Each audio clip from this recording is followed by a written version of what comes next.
Are you being stalked? You might be. Stay tuned. We'll tell you more about it in a minute. Hey, my name is Larry Miller. I'm with Connected Geek, and we're keeping the world connected one geek at a time.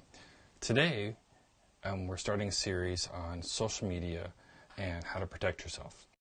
This is all about how to look at what you're doing inside your social media and how to make it better and how to make it yourself safe and protected against people that potentially are not giving you services, positions for jobs because of what your social media is not doing for you. It may be hurting you.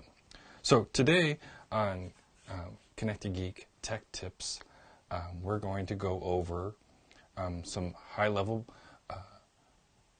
ideas and of trying to keep yourself protected online. So once again, my name is Larry Miller, and I'm with Connected Geek.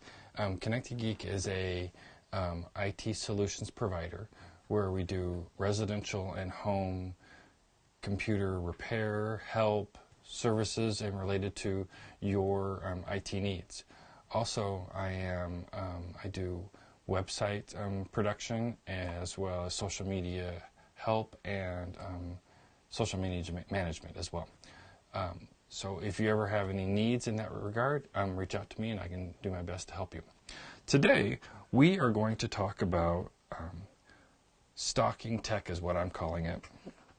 What does that mean? Well, that means that you, people, companies, banks, lenders, those kind of people are potentially not giving you the services that you need, think, or want, because what's happening is what you're doing online is impacting how you are getting those services.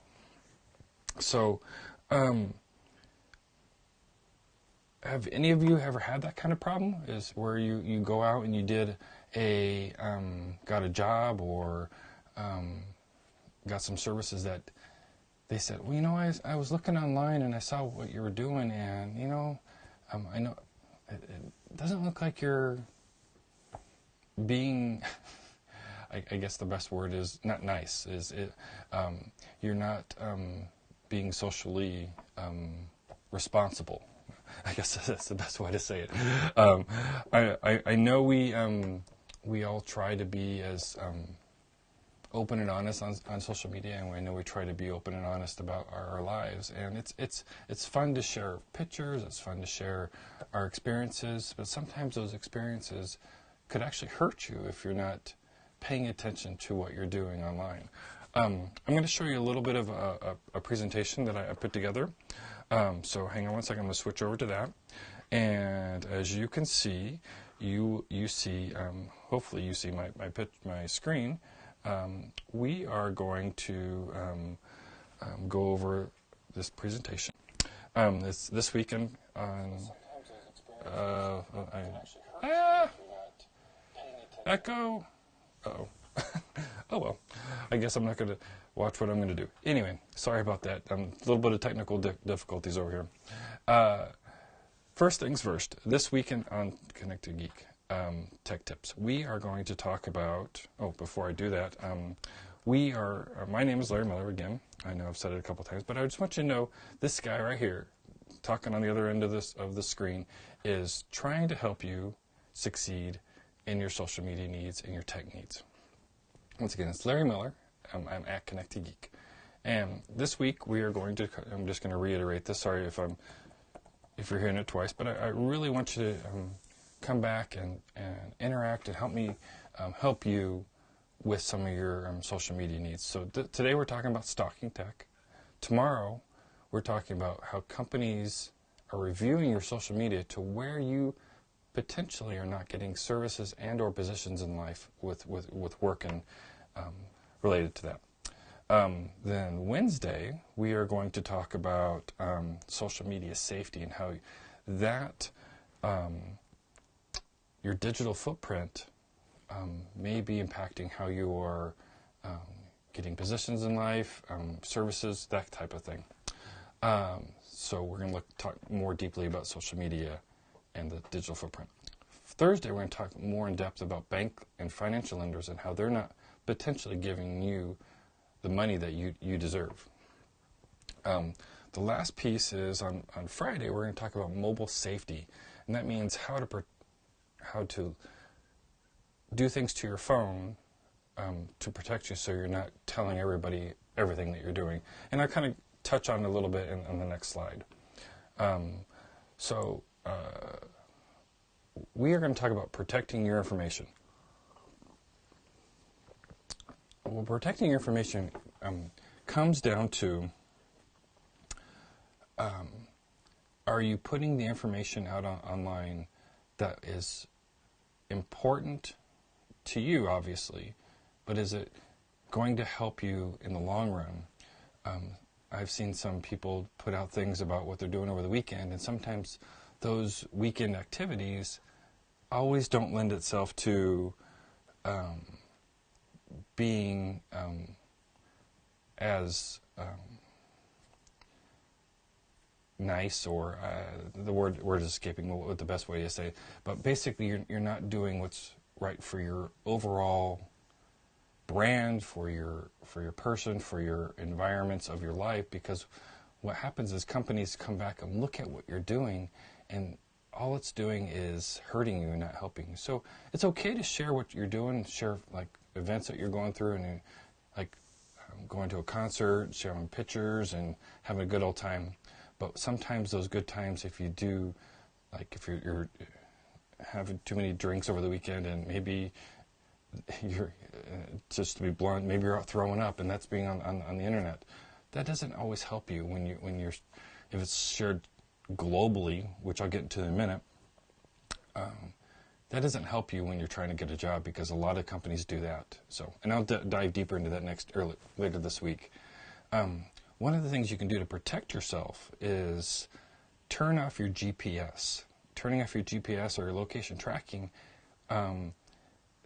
it does help you in the long run when it comes to when you don't want everybody to know everywhere you're going. So the stalking tech thing I was talking about, sometimes if people know where you are, then they can find out where you've been, and that doesn't always, that's not very helpful to you. The next thing you might want to consider is, let's say you have Instagram and Facebook and Snapchat, what have you. Well, if you have like a Facebook account and you have one that you go out and quote unquote party, well, maybe you want to have, and that says Party Steve, and I'm going to show all the stuff that I'm having Party Steve, and so you don't really know who you are, but you still want to share with your friends, and you still want to have a good time with your friends.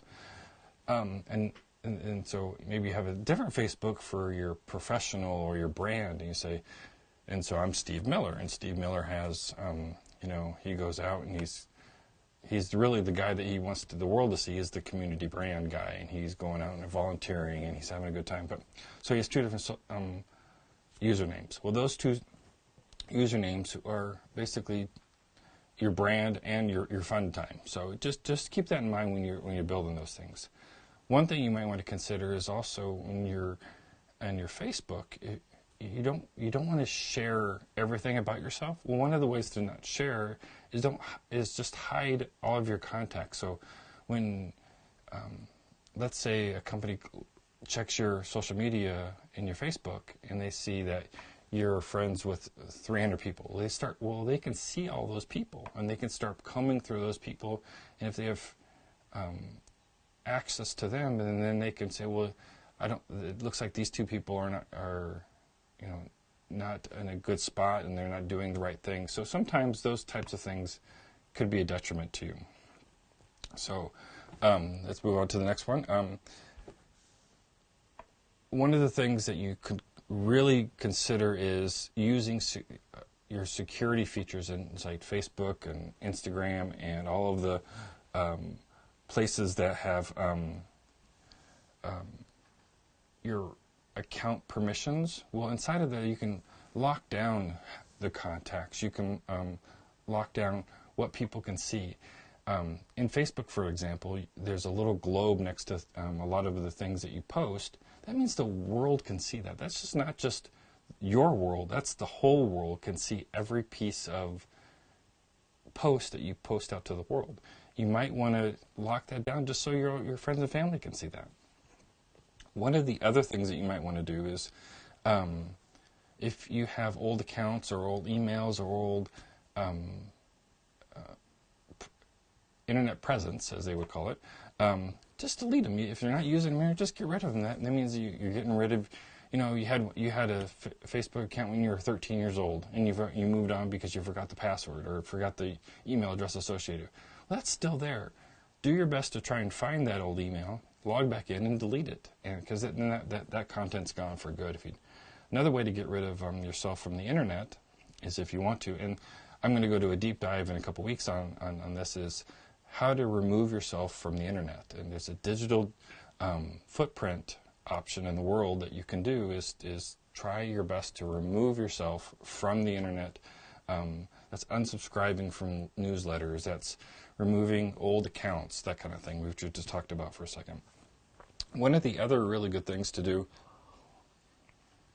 to protect yourself from people trying to get information out of you, trying to, like I said, it's stalking tech. People are trying to stalk who you are.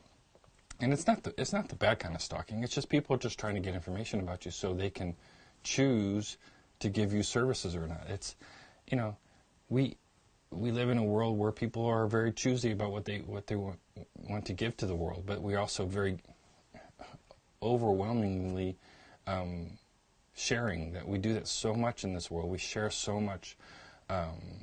Well, that's because we just accept friends that we don't even know. And it's playing a Facebook game, and you just accept a friend because you want to play the game with them. Back in Farmville days, for all the people that used to play Farmville, everybody played Farmville at one time. So don't accept friends and follower requests just arbitrarily. Pay attention to that. One other thing you might want to consider is avoid interacting with people you don't know. That might help you. Somebody might be trying to get, from Nigeria, trying to get your information so they can give you $1 million. Well, all those are scams. Just stay away from those. And that just rolls right into the suspicious accounts. People are just trying to get information out of you. Stay away from that, because all it does is perpetuate itself, and you don't want to do anything like that. One other thing you can do is turn off messaging. So on Facebook, you can turn off messaging so people can't communicate with you that way. So you might, but if you can lock it down just so your friends and family can work with you, not anybody and everybody. A couple last things is you want to avoid tagging your photos with everywhere, because if you're associated with something that isn't good, you want to make sure that that your face, or if you may have been there and something happened that you didn't want to show the world, just don't tag yourself. Or if somebody tries to tag you, just say no. That if you want to have pictures out in the world, then put it in a private folder and share it with your friends and family. And last but not least, it's important to, if you see any suspicious characters or suspicious activity, just report it. And there's always a button somewhere on there. And if you have any questions on how to do that, or if you need help with that, I can always help you. Just let me know. And it just works better just to help friends and family do what they got to do, so you can be better at taking care of yourself and your family, and all those things. So one other thing. So as I mentioned earlier, I wanted to talk to you about privacy. So in Facebook and in Instagram and all those places, there's a lot of good places to keep your privacy safe and sound. You should periodically review those. That way you can make sure that you're safe. Another thing you might want to do is just periodically change your password. It's very important to change your password at least once a month, every 3 months. Every time you feel like you might be doing something's not right on your account, just change your password. It always helps to have that password change. And you should always, I know most people don't do it, always keep your password unique for every place you log into. All right, well, the slideshow's over, and so if you want to find me at Connected Geek or email me, here it is down at the bottom. I'm going to switch back to the viewing of me, so you guys can see my wonderful mug. Let's go back to there. So I've already hit the 15-minute mark, and I'm sorry for that. I wanted to try and keep it short today, but thank you so much for staying with me. Come on. Let's go back to source and change it to camera. And here I am. Yes, there I am. So thank you so much for staying in tune here, and I appreciate you taking the time to listen to these tech tips. I'm going to try and do this every night, 10:30. Tonight it started at 10, but then I had technical difficulties, and for some reason it stopped working, and I had to do it again. So that's the beautiful thing, and the crummy thing, I guess you could say, with a live show. Sometimes it works, sometimes it doesn't. So once again, I'm Larry Miller of Connected Geek, keeping the world connected one geek at a time. That's what I do. So today we talked about how to keep yourself safe on the internet and social media. Tomorrow I'm going to talk about how companies can get information about you without even really trying. It's all about making sure that you are safe on the internet. So what I'd like you to do is, if you like this video, please give it a thumbs up. If you like what you hear and you want to share it, go ahead and share it, please. I appreciate that. Tomorrow we're going to try and keep it down to like 10 minutes instead of 15. But that's neither here nor there. I still appreciate you guys coming along and for the ride. So where was I? Lost my train of thought. Sorry, guys. If you have any need or want for me to help you with any of these items, please reach out to me and I'll do my best to help you. Once again, Larry Miller, Connected Geek. Search anywhere, you'll find me. At my website's connectedgeek.net. Thanks again for hanging out with me, and I'll talk to you tomorrow. Thanks again. Good night.